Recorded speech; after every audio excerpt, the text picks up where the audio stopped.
اعوذ باللہ من الشیطان الرجیم بسم اللہ الرحمن الرحیم السلام علیکم یا حجت اللہ فی عرضی۔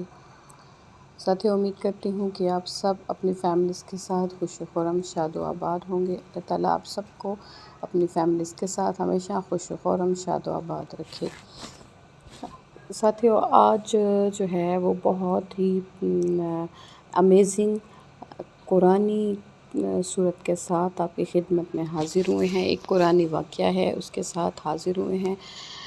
یہ چھوٹے چھوٹے واقعات ہوتے ہیں جو کہ ہمارے ایمان کو تازہ کرتے ہیں، ہمارا ایمان بھی تازہ ہوتا ہے، اور اس کے ساتھ ہی جن لوگوں نے اللہ تعالیٰ کے ہوتے ہوئے خدائی کے دعویٰ کیے یا اللہ تعالیٰ سے ٹکر لی، ان کا کیا انجام ہوا، یہ سارا کچھ ہم اپنی آج کی ویڈیو میں ڈسکس کریں گے۔ لیکن اس سے پہلے جو ہے آپ ہمارے چینل صدائے مہدی کو سبسکرائب کر دیں اور ہماری ویڈیو کو لائک کر دیں تاکہ صدائے مہدی کا یہ کارواں اسی طرح چلتا رہے اور آپ سب صدائے مہدی کی صدا بن جائیں۔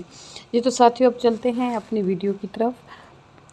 ساتھیوں، یمن کا جو حاکم تھا، ایک دن اس نے اپنے ایک شخص کے بارے میں پوچھا کہ وہ کہاں ہے، تو بتایا گیا کہ وہ حج کرنے کے لیے گیا ہے۔ جب وہ حج کر کے واپس آیا تو ابرہ، جس کا دماغ جو تھا اس میں فرعونیت بھری ہوئی تھی، اس نے کہا کہ یہ کیا ہے کہ سارے لوگ جو ہیں وہ مکہ شہر کی تعظیم کرتے ہیں اور وہاں حج کرنے جاتے ہیں، تو کیوں نہ میں مکہ ہے کیا، یعنی خانہ کعبہ کیا ہے، بس ایک کمرہ ہی تو ہے، تو میں اس سے خوبصورت جو ہے وہ گھر بنا سکتا ہوں، اور پھر پوری دنیا کے لوگ جو ہیں وہ حج کرنے کے لیے یمن آئیں گے۔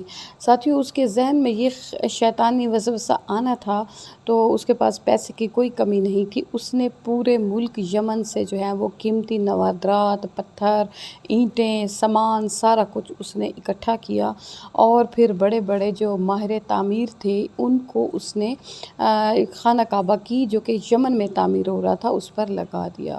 بہت عرصہ تک جو ہے خانہ کعبہ تعمیر ہوتا رہا۔ جب خانہ کعبہ تعمیر ہو گیا تو ابرہ نے ایک بڑا سارا لشکر تیار کیا اور کہا کہ اب ہم سب سے پہلے جو خانہ کعبہ خدا ہے وہاں جائیں گے اور نعوذ باللہ اس کو گرا کے اور پھر جو ہے یہ خانہ کعبہ لوگوں کو بتائیں گے۔ اس نے بہت بڑا لشکر تیار کیا۔ اس لشکر نے کیا کیا کہ رستے میں جو ملک آتے تھے، جو رستے آتے تھے، وہاں لوگوں کے پاس جو زمینیں، جائیدادیں اور ان کے اونٹ ہوتے تھے، بکریاں ہوتی تھیں، وہ سب کچھ بھی یہ لوگ اپنے ساتھ ساتھ لیتے جاتے تھے۔ غرض کے لیے یہ لشکر جو ہے مکہ پہنچا۔ جب یہ مکہ پہنچا تو انہوں نے وہاں بھی جا کے لوٹ مار شروع کر دی۔ جب وہاں لوٹ مار شروع کی تو قریش کا جو سردار تھا وہ جناب عبد المطلب حضرت محمد صلی اللہ علیہ وسلم کے دادا تھے، ان کے اونٹ بھی انہوں نے ہتھیا لیے۔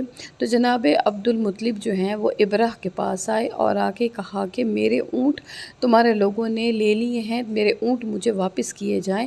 تو ابرہ جو ہے وہ مسکرایا اور اس نے کہا کہ میں سمجھا تھا کہ آپ قریش کے سردار ہیں، آپ آ کے میری منت کریں گے کہ آپ ان مکہ کو جو خانہ خدا ہے اس کو گرانے کی کوشش نہ کریں، لیکن آپ نے تو ایک انہونی بات کی ہے اور صرف اپنے اونٹ لینے کے لیے آئے ہیں۔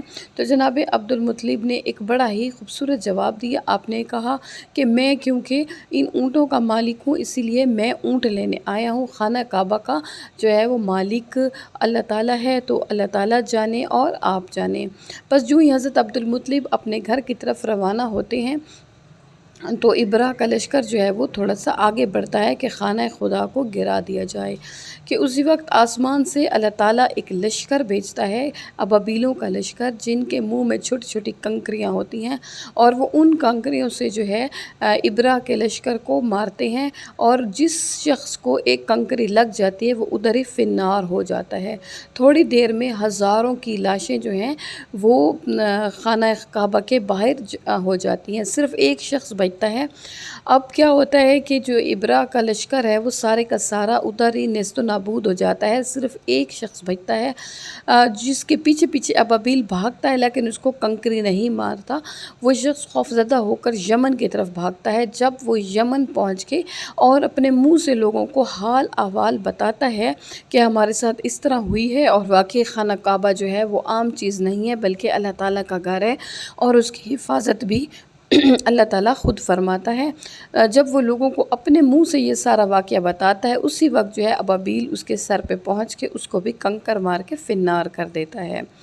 تو ساتھیو اس کے بعد یہ واقعہ جو ہے عام الفیل کا واقعہ کہا جاتا ہے، اور یہ واقعہ حضور اکرم صلی اللہ علیہ وسلم کی پیدائش سے 1 سال پہلے یا پھر اسی سال کا ہے۔ اس میں اللہ تعالیٰ قرآن میں بھی پھر ارشاد فرماتا ہے کہ الم تر کیف فعل ربک باصحاب الفیل، کہ تم نے نہیں دیکھا کہ ہم نے ہاتھی والوں کے ساتھ کیا سلوک کیا۔ تو ساتھیو یہ واقعہ ایسا ہے کہ جو شخص جو ہے خدائی کا دعویٰ کرے یا پھر اللہ تعالیٰ سے ٹکر لے تو اس کا انجام بہت بھیانک ہوتا ہے، اور وہ قیامت تک کے لیے عبرت بن جاتا ہے، دنیا کے لیے بھی، اور وہ اپنی دنیا تو خراب کرتا ہی ہے، اپنی آخرت بھی خراب کر دیتا ہے۔ اللہ تعالیٰ ہم سب کے دین کی حفاظت کرے، ہمیں شیطانی وسوسوں سے بچائے، اور ہم سب کا تمام معاملات میں حامر، ناصر، مونس و مددگار بن جائے۔ آمین یا رب العالمین۔